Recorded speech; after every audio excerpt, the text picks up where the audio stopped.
Hey guys, welcome to the 39th, that's right, 39th edition of the Animated Girl Profiles Confidential. It's one of the first ones here in my new home, 3 days before Christmas. And as you can see down there, we're going to talk about olive oil from the Popeye cartoons. But you know what's funny? For some of us that don't know this, and I just read this on Wikipedia, Olive has been around longer than Popeye. It's true. She's been around longer than Popeye. As a matter of fact, she's been around longer by 10 years. That's right. She first appeared this month. In fact, 3 days ago would have been, wow, are you ready for this? Her 97th birthday for this character. 97 years this character's been around. 97th anniversary for Olive. Couple of days, about 3 days ago. She first appeared in the Thimble Theater comic strip on December 19th, 1919. That's why if you watch or read some of the Popeye comics and he talks about her measurements, he talks about it being 57 and then basically being 19, 19, 19. The 19 reference when it comes to the measurement, or the 19 acknowledgement when it comes to the measurements, is basically a reference and acknowledgement, if not an Easter egg, is an acknowledgement, if not an Easter egg, to her first appearance. Not a lot of people probably grabbed that. And heck, when I read Wikipedia about it, I was surprised. I mean, but it makes sense. He's acknowledging, when he goes 57, 19, 19, 19, he's acknowledging that's when she was created. That's her first appearance. Popeye didn't appear until about 10 years later. That's when he stole the show. Now, the one thing about Olive, and I mentioned this in my review of Paula Vu Wu's, is she's a very interesting, controversial at times, but mostly in the eyes of a lot of people, naive character. Some even say that she's kind of a slut in a way, or a bimbo, and not worth Popeye's time. And that could all be true to a fact. Because here's the thing about Olive.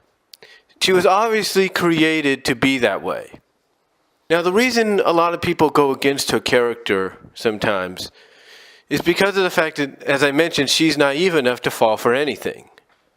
You know, I go back to Paula Vu Wu's and how she's so obsessed and just giving up on the date she has with Popeye, like planned, and waiting for a possible date with the International, that she falls for Bluto disguised as the International, not realizing it's Bluto.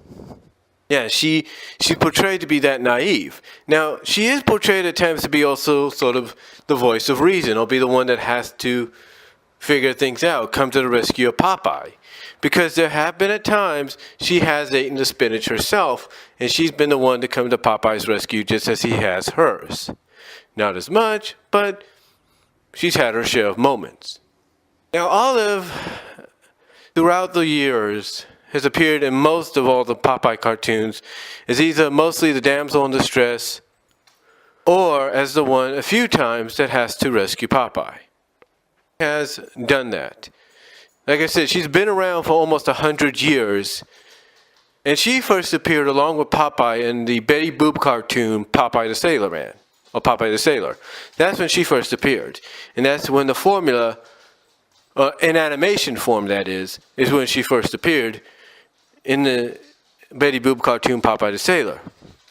Now, ever since then, she's been in most of the Popeye cartoons, whether it's been his take on Aladdin, his take on Sinbad, you name it, she's been in most of them. Now, she also transitioned over to the small screen along with Popeye when King Features decided to create a Popeye animated television show in the 1960s.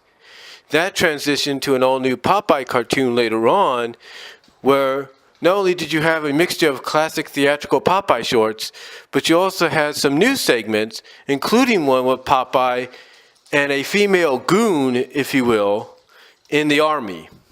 Yeah, Olive actually had her own segment I think in the 1970s and into the early 80s, along with the female goon of being in the army, which was all part of a Popeye Saturday morning block.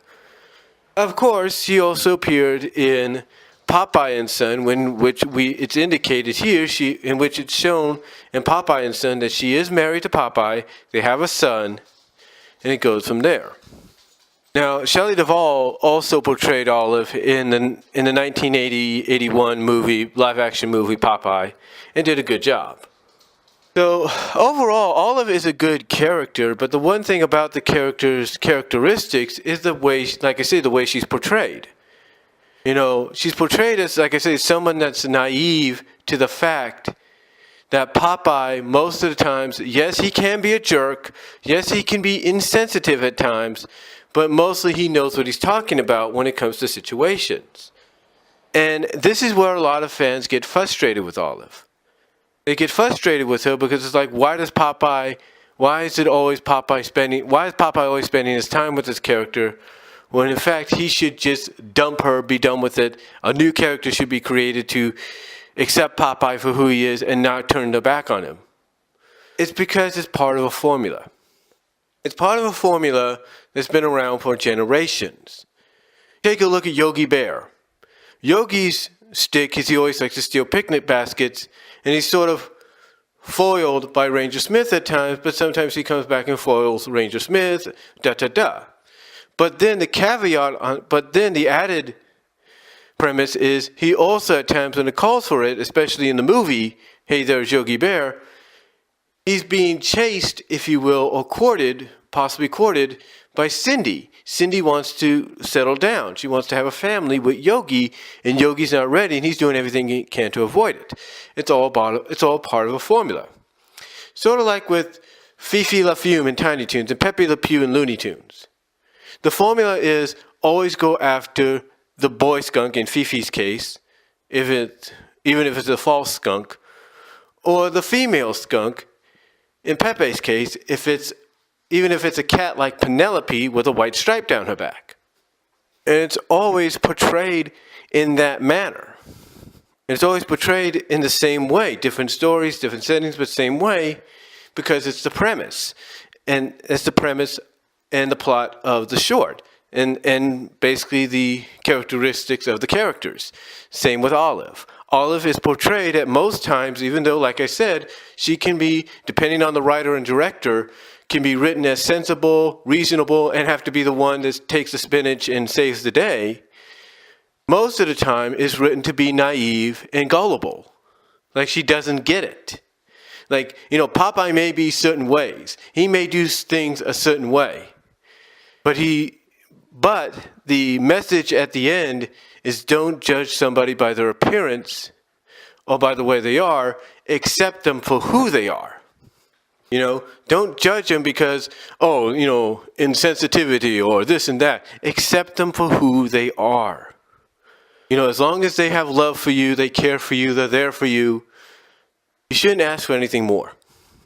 And that's how Olive's character is portrayed. She's the naive, gullible girlfriend or love interest that basically has to have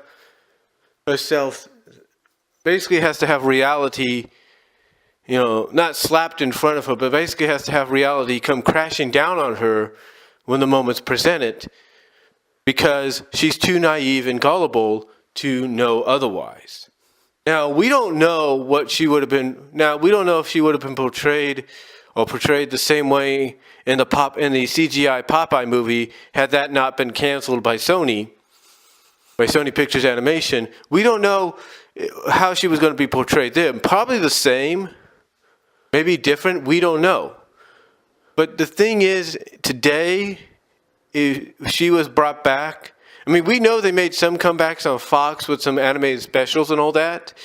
But here's the thing, if they were to reboot Popeye today, and I think that's what the film originally, the CGI film that was going to be planned but then now canceled, was going to be.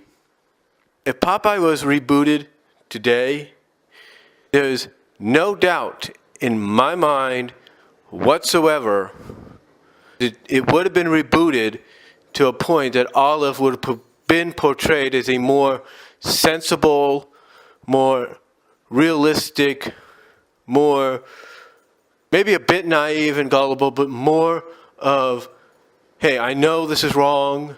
I don't, basically someone that knows what's going on is wrong, but there's something, basically let me put it this way, she'd be portrayed more as a sensible, straight character than a naive, gullible character. Let's put it that way.